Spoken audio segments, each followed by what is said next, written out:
Everyone, and welcome to this week's Ask an Attorney with the Boswell Law Firm. I'm Dwayna Boswell O'Shell, owner and CEO of the Boswell Law Firm, and today I was going to talk about mediation. I get asked a whole lot in almost every case I have of why do I have to go to mediation? They're never going to agree. That's just going to be a waste of time and money. And sometimes that's true. I mean, sometimes there's just no way to get an agreement. But I would say that over 90% of my cases are actually settled at mediation. And a large majority of those are ones I thought would never, ever, ever settle.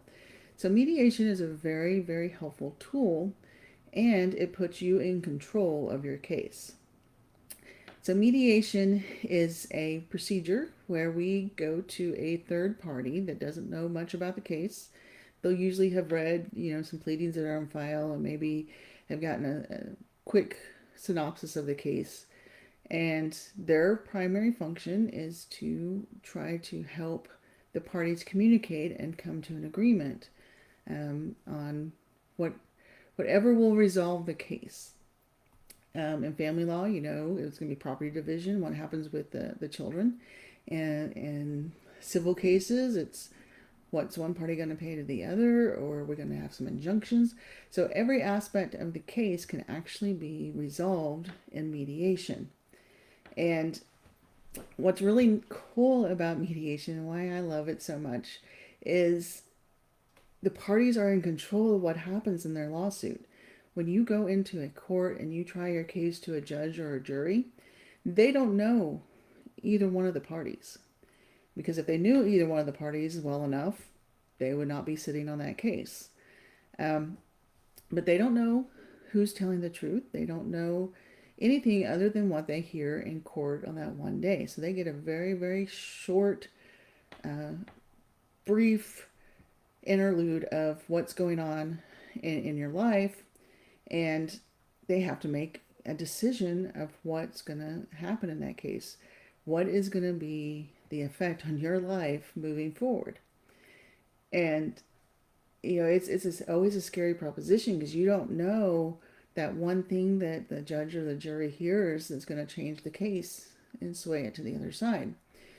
And even as experienced as attorneys are with that, sometimes we just can't predict what's going to happen. But in mediation, you have control. You know your life the best. You know your case better than anyone else because you live it. And being able to come up with creative solutions is a big part of mediation. You can come up with, in divorces, you can come up with very creative property division. You can come up with different possession access schedules, child support. It can be different amounts than what you'll probably get in court. Um, you know, Settlements in civil cases. If you have a will contest, you can divide up, the estate property. And the cool thing about a mediated settlement agreement is once you reach that agreement and everybody signed it, it's binding, which means you can't have buyer's remorse and change your mind the next day. There's very, very few circumstances, such as fraud or duress, that would allow you to undo a mediated settlement agreement, and those claims don't work very often. It's a very difficult process to undo a mediated settlement agreement. And what the law says is once we have a mediated settlement agreement, either party is entitled to judgment on that agreement. So you can't come back and start changing things. Now, sometimes we have a disagreement when we're drafting the final order based on those mediated settlement agreements. And when that happens, usually you're going to go back to the mediator and have them do an arbitration, which is basically they just make a ruling on what the final order should say based on the agreement and their interaction during mediation. So that's just a real quick, here's mediation and why we do it. But it is a great tool, and mediators are trained. In order for us to be mediators, we have to have at least 40 hours of training. With family law, it's an additional I believe, 32 hours of training. And then for different types of cases, you might have to have additional training as well. So it's not just a, hey, I want to do this. You actually have to go through and get trained and get a certificate that allows you to do mediations.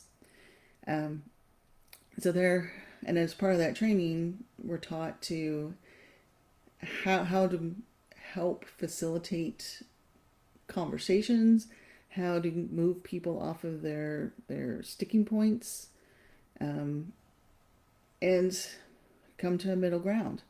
It's not something that either side is going to necessarily be happy with, but it's something that they can live with. So that's mediation. That's why we do it. That's why the courts require it in most cases. And it's not something that we can just say, hey, court, we're not going to do this. The one big exception to mediation is if we have some extreme domestic violence situations, you can ask the court to waive that requirement. But what I see a lot is the courts don't waive it, but they put some protections in place. So if you're ever a victim of domestic violence and you're trying to represent yourself in a case, I would ask the court to waive the requirement of mediation. Other than that, it's a process. Commit to the process. It does work.